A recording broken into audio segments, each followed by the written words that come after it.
How's it going, guys? Welcome back to the channel. So, I wanted to cover the Saints versus Nottingham. Now, you guys didn't believe me. Some of you guys did not believe me that the Saints are going to come through strong and this was going to be a high-scoring game. Too damn well it was. The Saints came in strong. Obviously, I was not expecting a low-scoring game because I know that the Saints, at points, they defend about as useful as a deaf person going to an Eminem concert. Sure, you get some assistance, but all in all, it's not a very good experience. And that is the way Saints feel like defending. You might get something brilliant. You might get absolutely stunning defensive work. On the other hand, they might score 33 points against you and you just happen to play slightly better than them and outscore them. So, don't get me wrong. Did I enjoy the game? Hell yeah. Was it a spectacle to watch? Hell yeah. Was I a little bit afraid in the beginning? Yeah, rightfully so. But look, the Saints had relatively good control of the game. Obviously, halftime finishing 31-14. So the Saints were already pretty much in control of the game. There was never really any doubt of that. But I think it was like 10 tries. Absolutely ridiculous. I mean, we're getting tries from Savala, Mapu, Hendy, James, Litchfield, Whitty, Seabrook. I am enjoying the way Seabrook is playing right now. I am absolutely loving the way Seabrook is playing. Him and Hendy, as we all know, Hendy is an absolute superstar. And he's one of these players that really makes the Saints tick. Obviously, the Saints are without a big amount of players and a vast majority of their backs. But it was nice to see. It was really nice to see. I thought Mapu had a really good game. Obviously, getting the try, he was kind of his tackles, his positions were just absolutely brilliant. I felt Coles had another brilliant game as well. Litchfield, another brilliant game as well.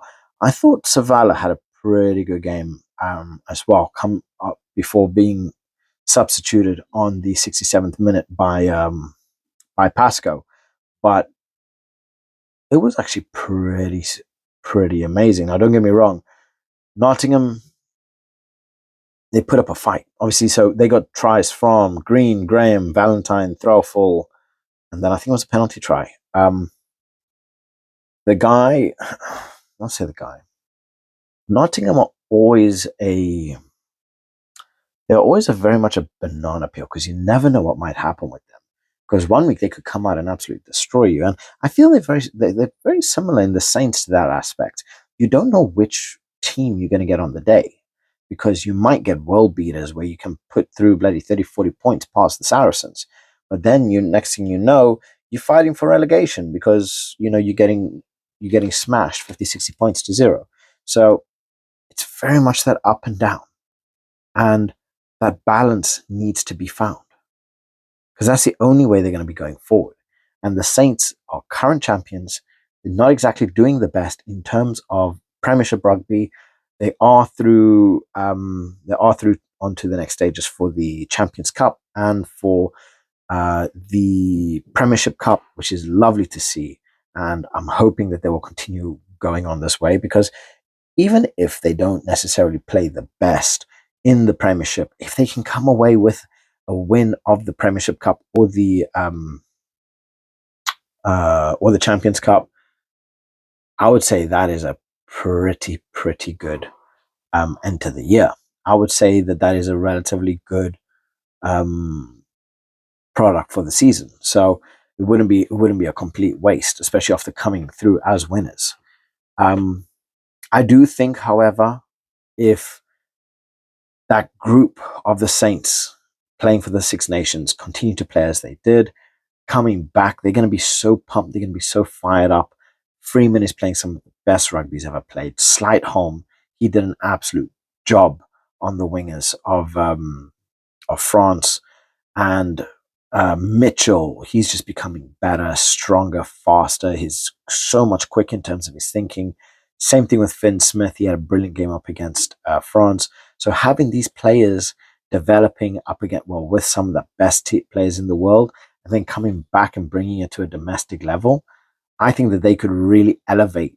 They could really elevate the Saints on their return, but obviously, it's still going to be a little while until that happens. So the Saints are kind of going to have to go with the flow for now, try to lose as little as possible until their backs well, just the internationals come back into rank. You know, but personally, to see someone like Finn Smith playing so well for England gives me brilliant hope that he's going to come back to the Saints. He's going to continue on this form, and he's going to show everyone why he deserves to cement that 10 spot. Because as we see, the difference between Marcus and the difference between Finn is Marcus, he loves the flash. Finn, he would much rather bring other players into the game, and he does it so well. His passing range is ridiculous. He's not necessarily the fastest of players, but his ability to bring others into the game and to bring them up is a very, very big positive. So, all in all, considering a lot of Saints players are on international duty, this was a pretty spectacular win. 66 points. What a way to show everybody that, look, we mean business.